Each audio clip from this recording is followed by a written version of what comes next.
Hello, everyone, and welcome to the 2021 India and South Asia EdTech 100. My name's Maria Spies. I'm the co-founder and co-CEO of HolonIQ, and I'm really happy to welcome you to this event, and happy Diwali to everyone who's celebrating this very special sort of festival.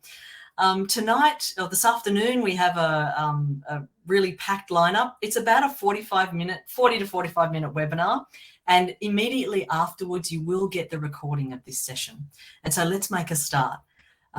Firstly, just to introduce the session, I'll do a bit of a welcome and introduction to what we're going to be talking about today. And then I will talk about the methodology. I'll give an overview of the market a little bit, and then the methodology of choosing the 100 most promising EdTech startups out of India and South Asia. And it's a very hard process these days. There's so many great teams. We'll have an opportunity to meet some fabulous companies and hear from the CEOs and founders about what they're doing in that market. And so, I look forward to this session. Firstly, I wanted to say that, HolonIQ, travels the world virtually these days, and we do really deep dive into many different markets. In fact, I think we've covered pretty much the whole world.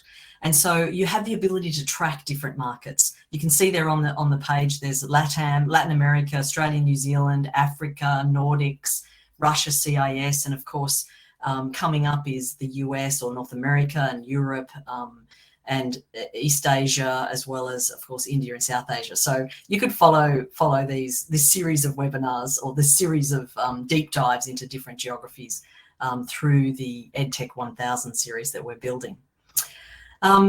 If you don't know HolonIQ, we're a market intelligence platform, impact intelligence platform. We really do focus on those industries that matter most across education, health, and climate. Of course, education is our sort of specialist vertical, and that's what we're talking about tonight. We have some fabulous customers, and our platform allows you to track whether it be companies, trends, deals. There's a rich platform of information there. We have some fabulous customers, as you can see on the slide. But let's get stuck into, firstly, what's happening in the market in EdTech. So some of you may have seen this chart. This is our Q3 analysis of EdTech funding for the year and of course for the last 10 years. And you can see there, the shape of that chart says it all in terms of the size of and the growth of venture capital funding, particularly in EdTech. It's bubbled along there up until 2019. 2018 and 2019 were pretty big, and that was at that time mostly driven by China.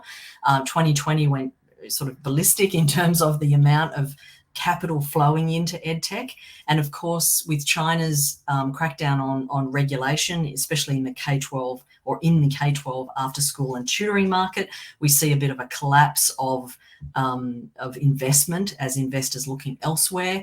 But the rise of other areas, so other geographies, the US in particular, and of course India, with a massive amount of capital flowing into that market. And this is what we're talking about tonight, of course, India and South Asia.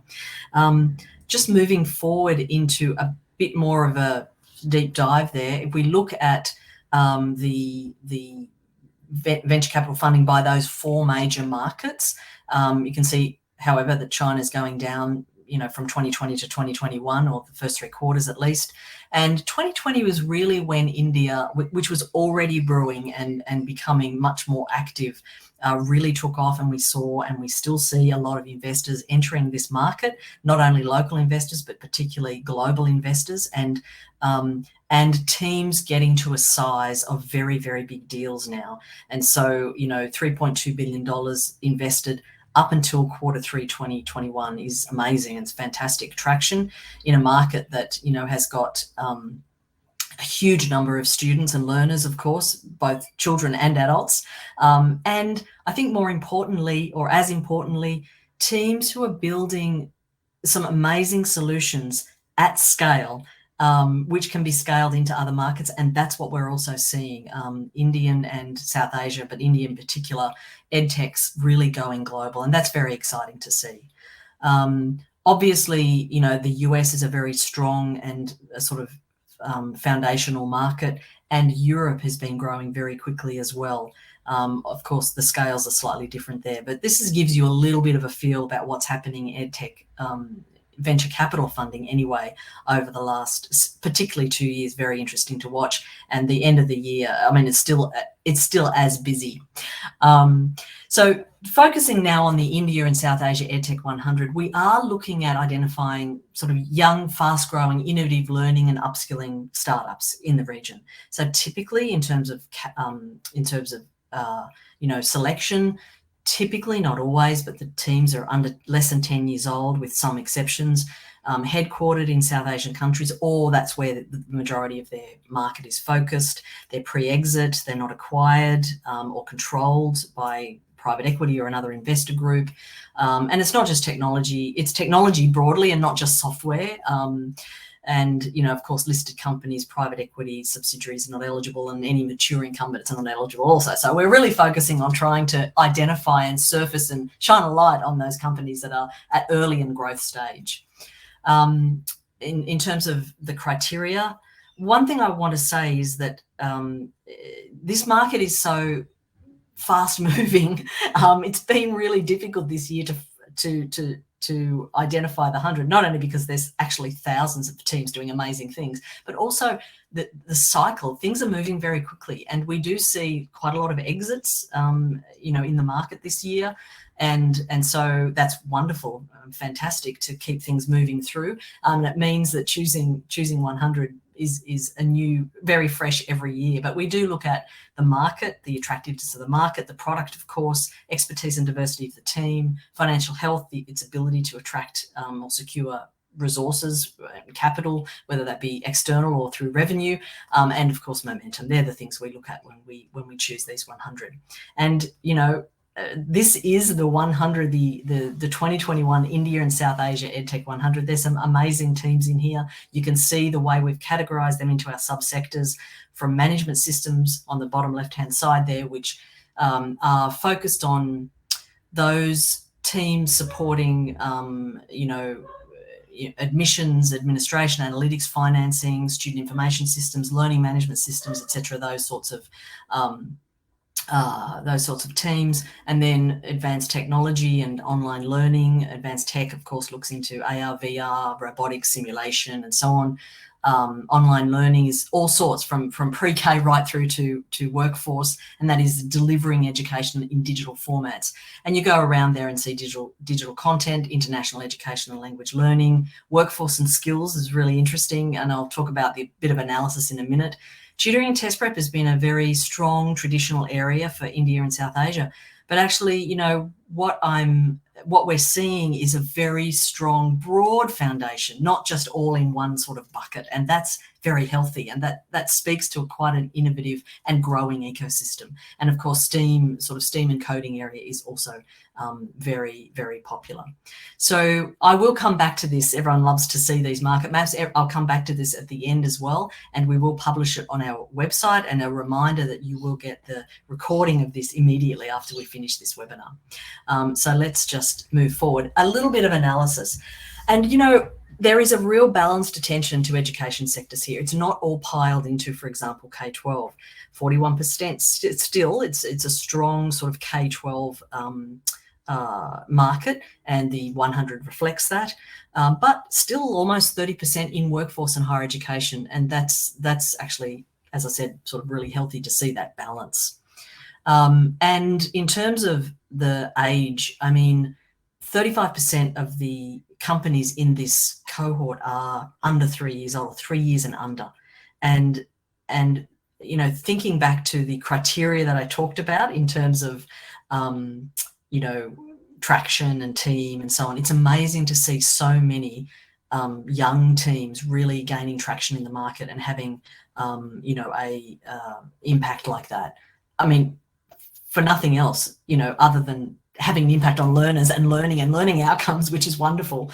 And so, but at the same time, there's a strong cohort as well of 4 to 6 year old companies. And that's the time when we see real traction moving in the market, and those companies starting to think about going global or at least regional. And so there's a big swag of, 4 to 6 year old growth stage companies in this cohort as well. And it's around, it looks pretty similar to last year's grouping. So this is a sort of strong, a strongly balanced sort of portfolio, if you like. Direct to consumer, this is not a surprise probably to anyone in the room, but direct to consumer models do dominate the cohort and probably dominate the market overall, and that's pretty much the same, a little more of that in 2021 than last year. And moving forward to the subsector, so these 100, where, what are they doing and what segments are they in? And, again, it's great to see that balance, as I said before. 21% in tutoring, test prep and language learning, and a lot of people think these markets are sort of saturated with those, teams solving those types of problems, but actually, it's really quite balanced from workforce and skills, which has seen quite a big growth this year compared to last year. Digital content and online learning at all different stages, K-12, workforce, higher ed, etc.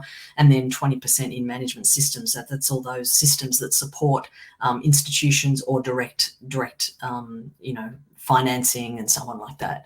And so it's a really strong cohort of teams. And if we move forward to, geography, I guess, it's not surprising to see overwhelmingly that India dominates the 100. It's by far and away the biggest market, but it's awesome to see some teams from Bangladesh and Pakistan in there as well. And we'll hear from one of those teams from Bangladesh in just a little minute. Let's move forward. Yes, so this is the sort of the call to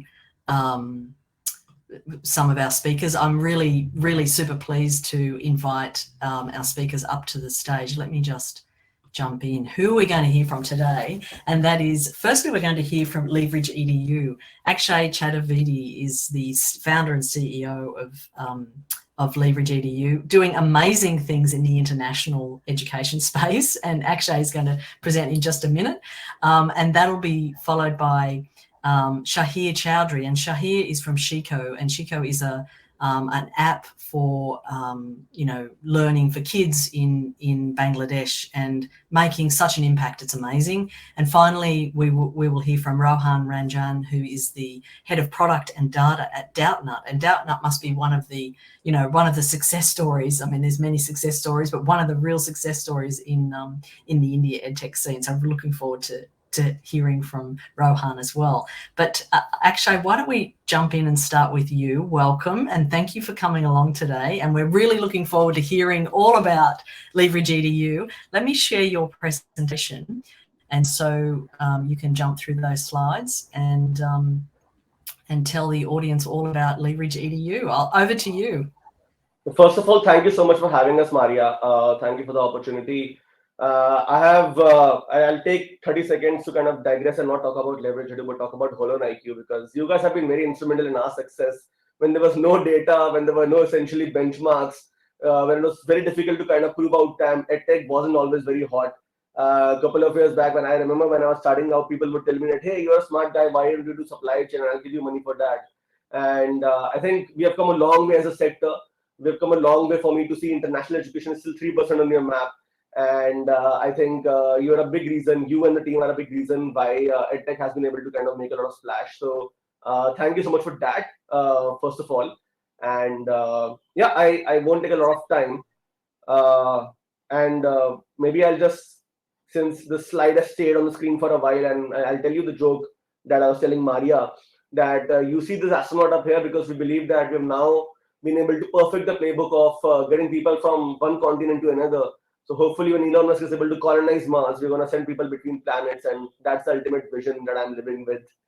But very quickly, today, we're essentially a part of a very large market. We're right now focused mostly towards student recruitment. We are adding small pieces to the whole funnel where we are able to kind of add more value to the students' outcomes by way of adding test prep, IELTS classes, by way of kind of adding a Forex play. We've essentially applied for our own FFMC license to the Indian government right now with the Indian Central Bank. So the larger aim here is to ensure that can we create a one-stop shop for the student who's going abroad, and in the a short 4.5 year journey as of right now, we've been able to kind of make some dent there. Happy to share to a large degree that I think we are one of the few players, if I'm sure not the only, but we're one of the few players who kind of tax the problem on both the supply and the demand side. So we go absolutely D2C on the demand side.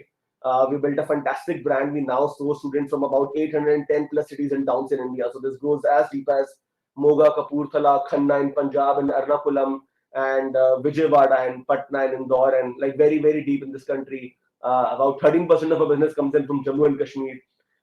We are now, very interestingly, it was very nice to hear about you talk about Bangladesh, Maria. So we are opening our Bangladesh office in the coming few weeks, and that is a geography that we essentially are very, very excited about. At the same time, we've essentially been playing very deep on the supply side as well, which is universities for us. We're one of the fastest growing university aggregation engine now. We now have about 250 plus university partners across the world. And we recently, about 2 months back, set up our first international office in London. So we have a small 7 people team in London right now, led by my Chief Operating Officer, Vijay. And we're now kind of trying to make sure that we can get to Australia very soon as well. So a lot of focus on essentially playing very, very deep on both the sides, playing very deep on the technology aspect. We essentially have about close to 4 universities right now who are experimenting with that we have kind of put together to ensure that they can churn out faster offers, they can churn out faster visa processes and all of those things, just to kind of ensure that the student who's coming onto a platform has a far superior experience than what they would have had largely visiting any of my traditional peers. Just moving forward, it's a lot of focus on kind of building the right hyperlocal brand. You won't see us, you won't see LeverageEDU in the IPL, but you will essentially see LeverageEDU if you go to the Jalandhar bus stand, or you'll kind of see LeverageEDU if you go to Cochin and if you go to Ernakulam. So a lot of focus on kind of building a very, very, I would say, like niche and hyperlocal brand in the space, and being where the consumers are. At the same time, our organic traffic has been moving very swiftly. This number is slightly outdated. We are now at about 8 million plus uniques every single month. A lot of focus on essentially building a very solid product. We have multiple traction products through which we essentially have students come onto our platform. We have UniConnect, which is a virtual fair platform, which is used by about 200 plus universities. We have an AI course finder, which is used by about 10,000 plus students every single month right now. A lot of focus on customer obsession. So when a student comes in, to the time the student kind of exits out, the 36 different touch points at which we kind of measure their NPS and ensure that there's a separate dedicated team ensuring that they're very, very happy across the entire funnel. Spoken about the other bits before. I'll skip this. Essentially building, we've essentially launched an app that is only there for our onboarded students right now. At some point of time, we kind of plan to launch this for people who are outside as well. But right now, there's no focus on kind of building a very mass app per se. The app is right now kind of focused on ensuring that how can we really give a much holistic, better, streamlined service for students who are already onboarded on the Leverage platform. And yeah, that is about it. We are at a journey. We're at a place in our journey right now where we've been growing very fast. Since last year to this year, in terms of number of students who we help every single month, we've grown by 18 times from December, January to about October. We're now helping about 2,000 plus students every single month. These are 2,000 unique students coming from a large part of this country, 800 plus cities and towns, and I think we are very excited about how we are growing. We've also had a lot of focus on ensuring that we can build a lot more tech on the demand side as well as the supply side. So you saw some glimpses of that. We're also making sure that we can help different stakeholders who are right there in the process add more value to their journey as well. So we have multiple banks who are offering education loans. We are having multiple international players who are kind of providing accommodation or a lot of other services like these. We're helping them come onto a platform and kind of add more value as well. So that's a short journey that we are on right now, and hopefully, like I said, Maria, I'll just close it by saying that hopefully you'll launch a global list soon, and I want to be on top of that list or on top of an India top 20 list. So, thanks, Akshay. Thank you very much again for the opportunity. Really appreciate it. Yeah, that's great. Look, it's really great to hear your journey and watch it over the years. Just before we jump on to Shahir's presentation, I just want to ask about, because international education generally has been completely devastated over the last couple of years. what's the sort of, it seems to me that there's this, I can feel it getting sort of hot. People are very interested. They're already, and are you seeing that in the numbers of, on both sides, from university side and also from student side? Is it really going to explode back to what it was, or do you see things changing in the future? No, Maria. So I'll give you a short answer, but I'll keep it two-pointed. One is a lot of macros coming into play, right? We have the post-study work visa, which came into the UK. We have Joe Biden's storm into the US. We have Canada, which is a perennially growing country with so many resources and limited set of people. We have Australia, which is going to open up for the first post-COVID intake in hopefully May and June. That's what we're essentially hoping for. And I think a lot of those macros coming into play, they essentially are leading to people from emerging countries like ours. I would say I would extend that to the larger Southeast Asian region as well, the entire South Asian region. The developed world essentially is looking to give more opportunities to people coming from the emerging economies, because that is what will also turbocharge their economies. At the same time, I think given the global world that we're living in, the world is becoming more equal, and people can essentially realize that I will essentially have a different quality of life, say in the UK or in the US or in Canada as compared to where I'm right now. And if that is something that I essentially like, this is something that is a great opportunity for me. We're seeing it in our numbers as well, both on the supply and demand side. Like I said, till last year, February, we used to work with about 15 universities. Today, we're working with over 253 to 54 universities. So that has been crazy. On the student side, we were helping about 100 plus students till about December, January. We're now helping about 2,000 plus students. So, and we've seen almost a 120% growth in just the last quarter. So I think there's a lot of, I won't take it completely to me and my team. Of course, the team has been doing an absolutely fantastic job. But I think over and above that, we also have a lot of support from the macros and the way the industry is playing out. Right. A lot of tailwinds happening. Yeah. I mean, it'll be really, I mean, 2022 will be very interesting to see how that all comes up. Thank you, Maria. Thank you so much, Akshay. It's great to see you again. All right. So let's move on to our next speaker, Shahir Chowdhury. And Shahir is the founder and CEO of Chico out of Bangladesh, and doing amazing things with like huge numbers of students and helping them to continue learning. And I'm very interested, Shahir, welcome and thank you for joining us, and super interested to hear your journey too. No, thank you, Maria. Thank you for having me. I mean, it's obviously a big honor to be in such a esteemed company, and it's not an easy act following up Akshay. So I'll say, you know, I'm in good company. At least. So I guess, Maria, number one, I'll echo what Akshay said, right?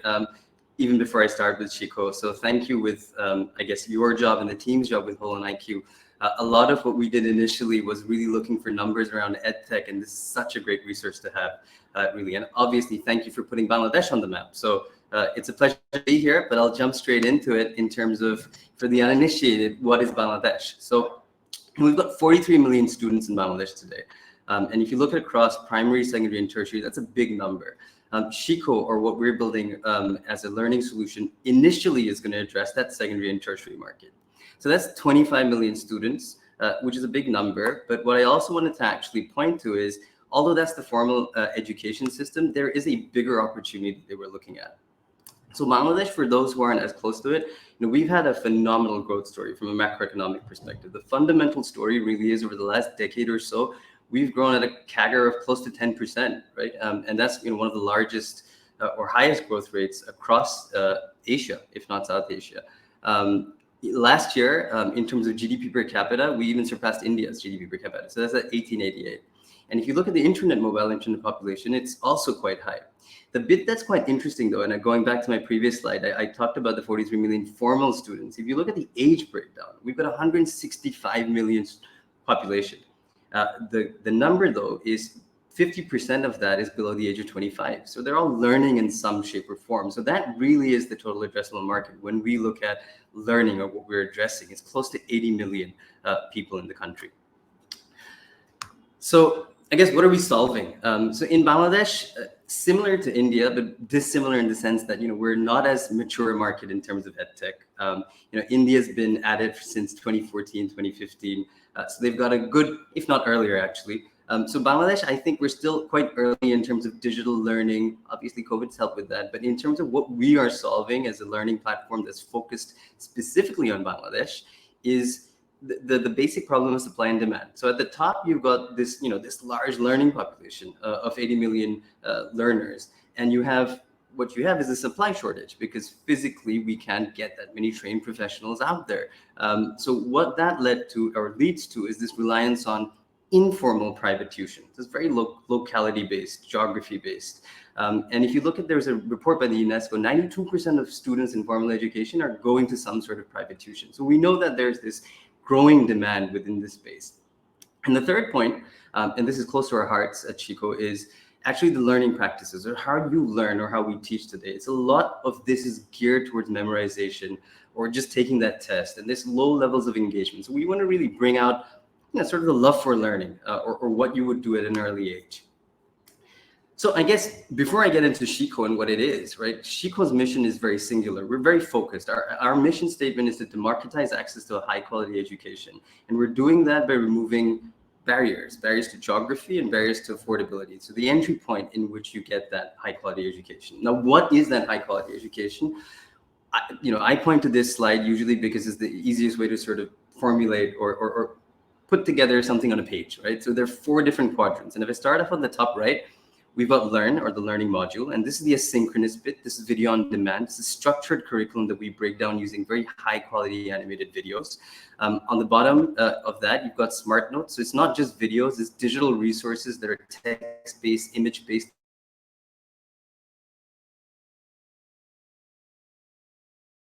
organized.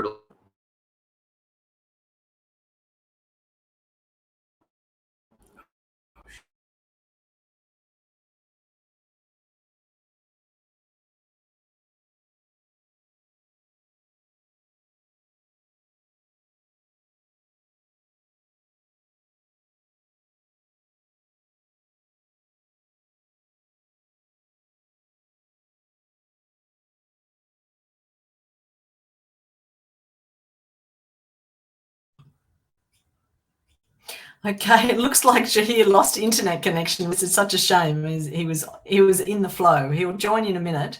What I might do is invite our next speaker on stage, Rohan. Rohan, I'm just inviting you on stage now, and we'll get you presenting, and then we'll invite we'll get Shahir back to continue his presentation. So let me just get you on stage, and great, got you there. Okay, all right. So if you wanted to share your screen, and then everyone can, and you can make a start. But let me introduce firstly Rohan Ranjan. Rohan is the head of product and data at Doubtnut, and I think Doubtnut must be it's such a huge success story. An amazing team. We look at just as recently as February raised $25 million, and that's not all. You are doing lots of amazing things. There are something like 4 million monthly web visits to your website. And so, we're talking huge scale here. So I'm very, very happy to have you, and really looking forward to you introducing Doubtnut. Sure. Thanks, Maria. Thanks for having us. So let me just quickly get on to what Doubtnut is. So Doubtnut is essentially India's largest student community, powered by our doubt-solving engine at the back end, which is what we like to label as superior AI tech.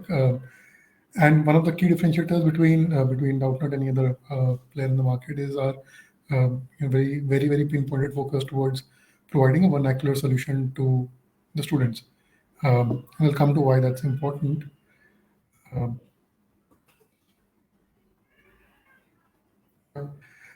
So it's India's leading EdTech platform with in terms of your active users.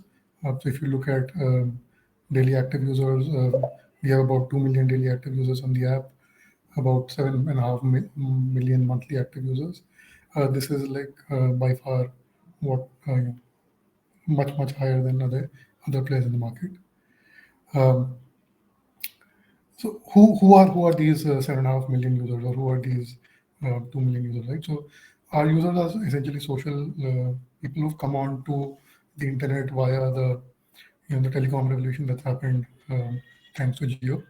Uh, they have access to e-commerce. They've heard about e-commerce, not necessarily shopped a lot, but they've sort of explored it. They have almost zero EdTech penetration. So while they've heard of the other players in the market, but for a large portion of our audience or our students, um, those solutions don't sort of make a lot of sense to them. So they might have heard of them, but they don't necessarily sort of have them actively on their phones. Right. So you just looking at sheer numbers.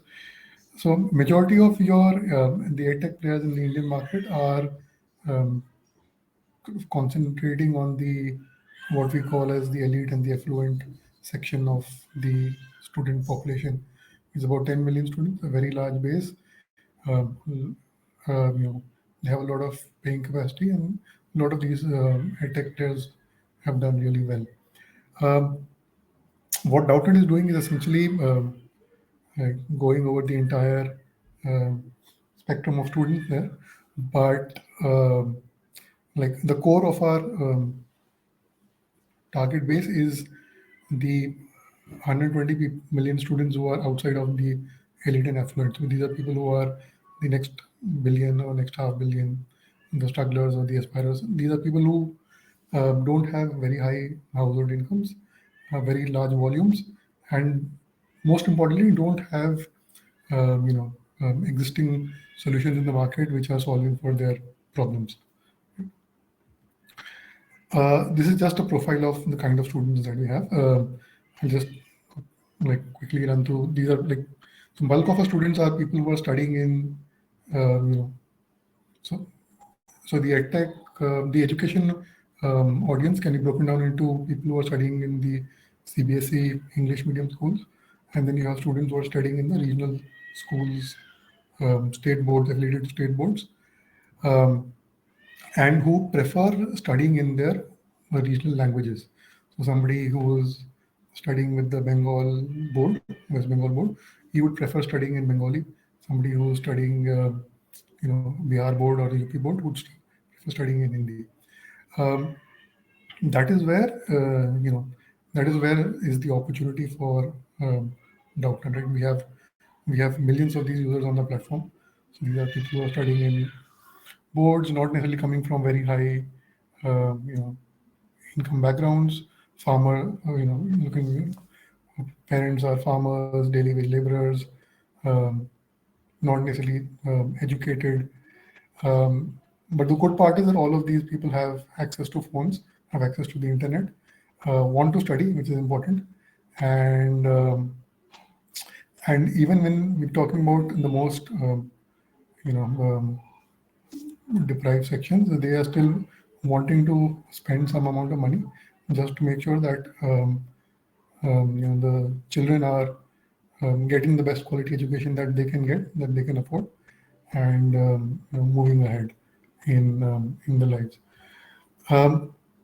So what makes Doubtnut unique, right? So Doubtnut started off and still is at the heart a doubt solving app, which is basically the animation that you see on the extreme left.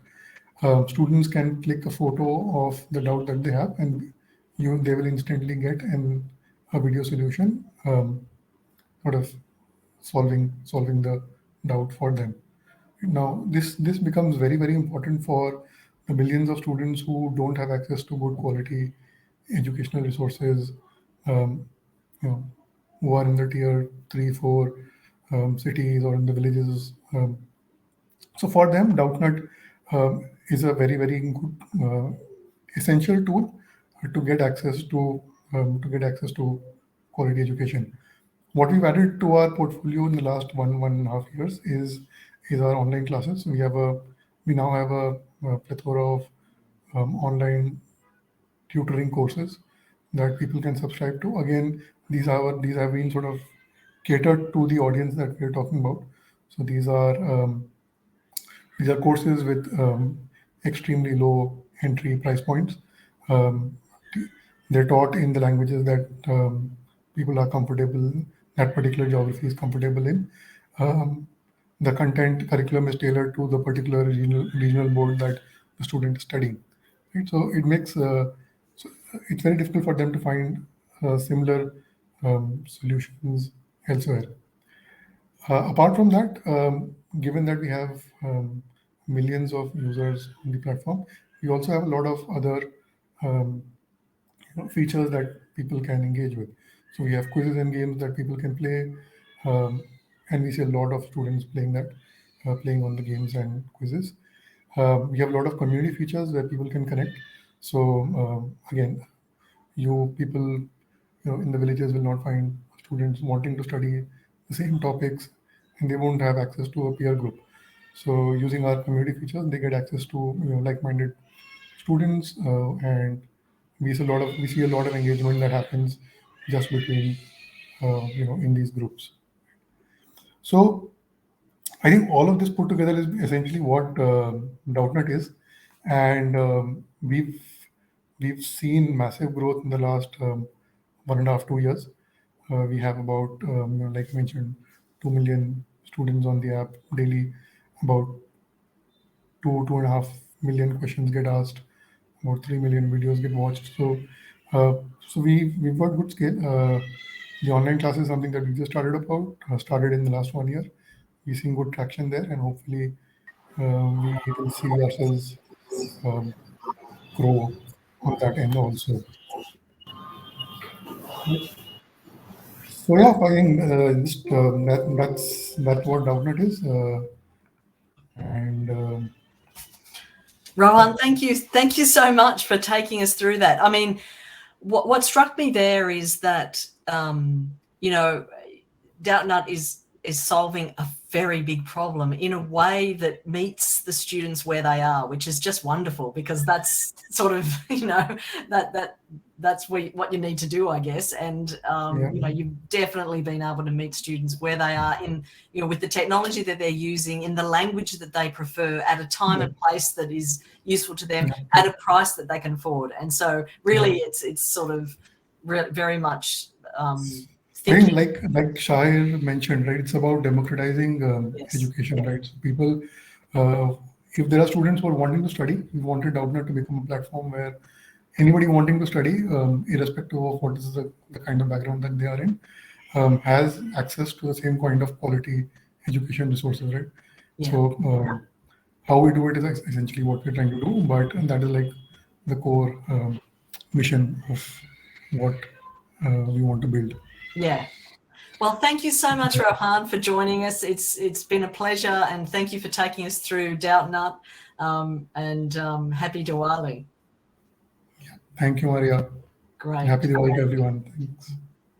Okay, so we're going to resume Shahir's presentation. You had some technical glitches there, so welcome back, and I'm so glad you jumped back on. Thank you, Maria. This is life in. I was in a flow of some sort, but I didn't realize it all switched off. So yeah, I kept on going for a while until I realized that's funny. Yeah. So cool. Why don't you? I mean, if you wanted to go back a slide, if you want to, and just resume again, and we can jump in where you left off. Thank you, Maria.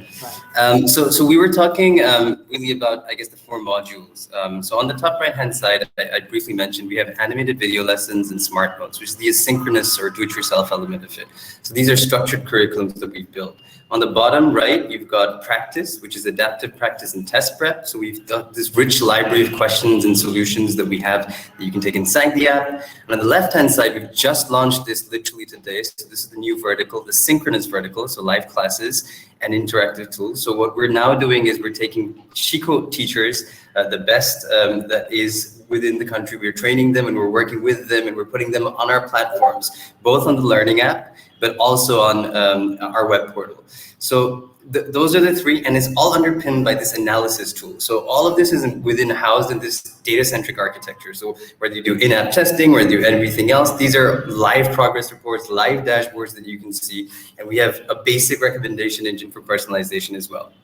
So That's what the modules are. This is what Chico looks like. So we've got 2 products at the moment. You've got the learning app, that's still the core. So we're really the main delivery mechanism is through mobile phones and smartphones, which now has a really good penetration in Bangladesh already. And we're also doing it for the largest screens for tablets and desktops, and that's part of the sort of the roadmap that we're going to build out. But really, the app is broken out into these 4 modules that we've seen before and on this screen. And we've tried to keep the UI fresh, the UI something that's a bit more modern, a bit more engaging for the younger learners. But that's just a quick view of what it actually looks like. Now, the animated videos is at the core of what we're building, right? One of the main missions that we're also trying to solve for is how do you enhance the offline learning experience? Because we've got a lot of classroom teaching in Bangladesh that's still quite powerful. But what we really wanted to do is not take the offline online. So it's not a video hosting service. We wanted to actually create both academic content, but then transform them into these really engaging video lessons that students can visualize, and that the concepts become a lot more clearer and a lot more easier to digest. And they're all hyper-localized for a Bangladeshi sort of situation. So we're using Bangladeshi examples. The entire thing is based in Bengali, and it's for the Bangladeshi curriculum. So this is where the hyper-localization really plays a strong part. And the other element of all of this, so we touched on the UI. The other element of all of this is we looked at a lot of gamification, and this is embedded throughout the app. So all the activities, all the learning that you do is rewarded by different layers of sort of points, of badge systems, of rewards that the student can unlock. So that really the learning experience becomes a lot more activity-based and enjoyable. So rewards-based as you would do it anywhere else. Well, in a nutshell, what is Chico? So what we're doing is we're bringing 3 elements together. And that's what we've been doing for the last 1 and a bit years, Maria. So we're building a team around content experts who have research pedagogy, who are expert teachers, who are creating this academic content. And then we're transforming that into what we call movies for learning, really engaging visual learning experiences. All of this is underpinned by technology that's a scalable platform, that's data-centric, and it has 3 key modules. Personalization is the center of it. We've got gamification, and now that meta is a thing out there and it's quite topical, obviously immersion, so VR, AR, and how we can play that into our EdTech experience in Bangladesh. So on the left-hand side, we've got these academic modules from animated video lessons all the way through the text and image-based resources. This has really been driven by the teaching experience that we have and the team that we're creating. On the right-hand side, you have the technology product stack that we just discussed quite quickly. So Chico's been, we're early stage still, Maria. So we've been around for a year. We've been building a lot of these cool stuff, both on the content side and the technology side. We're about to really, I guess, amp up in terms of our acquisition and our go-to-market strategies. But, what really makes us, quite proud to see over the year, we've had a lot of organic user adoption. So on the left-hand side, you can see that's actually the Bangladeshi map, but those little lights, those are users. So we've got users all the way from rural Bangladesh to urban Bangladesh, and that, that's the democratization that I was talking about. Really, it speaks to what we're doing. So the mission is already almost, we're headed towards the right direction. But if I had some numbers, on the right-hand side, even our course completion rates from our paid users are 92%. We've got over 100,000 downloads already, and the team, which is most important and central to what we're doing now, is growing to 280 plus. So, we've done a lot and we've come a long way in this short space of time, but we're very excited about the future. So I guess in a nutshell, Maria, that's Chico. Shahir, thank you so much. I can't believe you've built all that and made that amount of traction in a couple of years. You launched in 2019. I can't imagine even hiring 280 people in that period of time, let alone all those students. And I love to see that map with all those dots. Fantastic. What great progress. And also, I really enjoy the structure of you thinking around the different elements that have to come together in order to deliver that solution to students. So congratulations on your progress and on your mission as well. It's fantastic. Look forward to continuing to track your progress as time goes on. Really appreciate it. Thank you for joining us. No, appreciate it a lot. Thank you very much, Mary, for having me. Great. Okay, so let's just jumping back into the main presentation. And as I said at the very beginning, happy Diwali for those people who are celebrating. It's a big festival. And so jumping in now, I'll just jump into the finish off with the actual presentation of the India 2021 India and South Asia EdTech 100. As I said, you'll get the recording of this session pretty much in a few minutes after we finish. You can head on out to the HolonIQ website, where there's again more information about the list. And if you're interested in deep diving into any of the lists, of course, the HolonIQ platform is the place to go. So if there's any customers in the audience, you can jump in and there's a deep dive list there, and you can do some analysis. And thank you so much, everyone, for joining us. I hope to see you at the next EdTech 50 or EdTech 100, which is coming up, I think, Middle East and North Africa next week, and followed by East Asia after that, and then Europe, and then North America. And so for those of you who would like to join us in a virtual tour, please do so. Until then, thanks for joining, and happy Diwali. Thanks, everyone. Bye-bye.